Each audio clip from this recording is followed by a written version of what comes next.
শালা বয়স 29, আজ 15-16 বছর ধরে এই সিগারেট খাইতেছি। এই সিগারেট খায়া ভিতরে কলজে মাইটে ফুকরা গিলু সব কিছু পচে গেল। না, নিজেকে এখন সংশোধন করা লাগবো। আর সিগারেট খাবো না, সিগারেটের গুষ্টি মারি, সিগারেট আর খাবো না। এত দিনের অভ্যাস, সিগারেট তো ফালা দিলাম, সিগারেট তো আর খাবো না। কিন্তু নেশা তো কাটা নেই লাগবো না, সিগারেট খাবো না। খুব টেনশন হইতেছে। এই টেনশন এই টেনশন কাটানোর ওষুধ তো আমার কাছে আছে।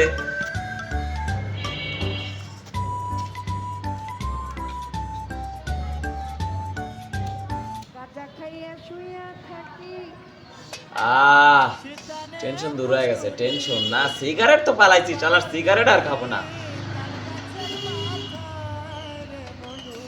টেনশন দূর হয়ে দিছে, সিগারেট আর শালা টেনশন তো দূর হয়ে গেল। সিগারেট আর খাবোই না।